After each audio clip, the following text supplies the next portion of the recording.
Hello guys and welcome back to free 3D tutorials, and in this tutorial I'm going to talk about the material editor and the materials. The material is something when you apply it on a selected object it gives it a color or a texture. Let's say an example, if you want to create a box from your command panel and then you want to apply a color, a specific color on that object or that box, or you want to apply an image or picture. However, you have to use your material editor. Well, that's what we are going to explain in this tutorial. Now I showed you before how to apply colors on a selected objects, and that was by clicking over here and then choosing your color and clicking on OK. Yes, that's right, you can apply any color on any object from over here, but it's not the recommended way. You have to learn how to use your material editor. The material editor is used everywhere. You can apply colors from over there, you can apply pictures, image, textures, you can even apply effects like reflection, glow effect. All of this stuff is used from your material editor, and this thing is probably useless. So it's necessary for you to learn how to use your material editor, and that's what we are going to talk about in this tutorial. Yeah, let's start. Now there's two types of material editors. The first one is the compact material editor, and the second one is the slate material editor. And there's not a big difference between them, it's just a few visual changes. And there's three ways to open those material editors. The first one is from your menu bar, click on rendering and choose material editor, and as you see you got the compact material editor and the slate material editor. The second one is from your toolbar, and that's by clicking over here on the material editor. And the third one is by pressing on M from your keyboard, and here we got the material editor. This is the slate material editor, and today we are going to work on the compact material editor, so I'm just going to switch it on the compact material editor. Click on modes and click on compact material editor, and here we got the compact material editor. Well, in the next tutorial I will try to work on the slate material editor, I promise. Now let's start working on the material editor. Now let's create an object so we could apply our material on it. So here we are, I'm just going to drag this over here so we could create our material, our object, and choose anything from your command panel. Let's say a sphere, click and drag and release. Now let's start working on our material. Here we got our material, and to apply or assign this material to our selected object, click on assign material to selection from over here. And as you see now, our sphere is colored with the gray, and it's the same color of our material. And there's another way to assign this material to our selected object, and that's by selecting it and dropping it on our selected object.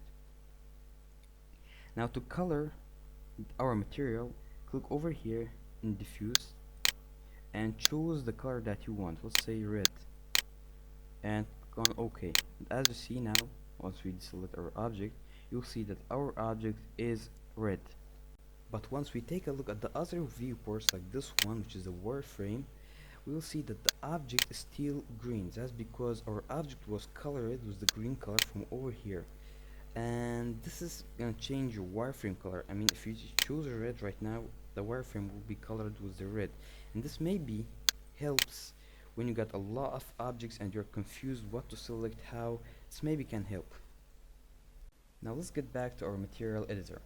Over here we got a lot of stuff, you can check it by yourself. Over here this wire, and here we got this thing over here, and it's the opacity, and this is the specular highlights. It makes your object or your material shiny.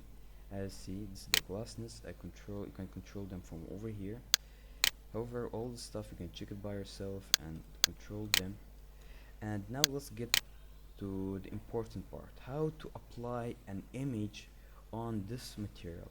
Well, it's simple. Just click over here near the diffuse, you'll see a small box called none. Just click on it and this thing will pop up, the material map browser. Click on bitmap and select your image that you want to apply on your material. Over here I got just a dragon. I'm just going to select it and apply it on our material. Click on open, and as you see, our material has changed to a dragon.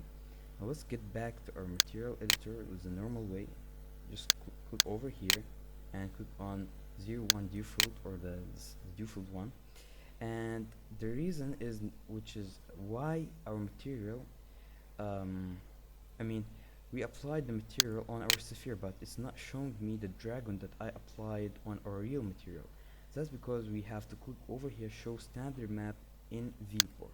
And now as you see, we got our dragon on our sphere. Now there's one last thing I want to talk about. It's called the bump effect, which is very cool stuff. Just drag down and you'll see something called bump. Just check it and click on none, and again choose bitmap and choose the same dragon and get back to default. Now if we just remove the diffuse color by unchecking it, you will see that the dragon is still carved on the material, and that just gives your material better quality, higher quality. And let's just check the diffuse. Let's give it some of the shiny color. Let's just increase the specular level and just increase the glossiness. As see now, it looks very cool, very beautiful. And let's just take a look over here under prediction. Yeah, that's it, everything tonight.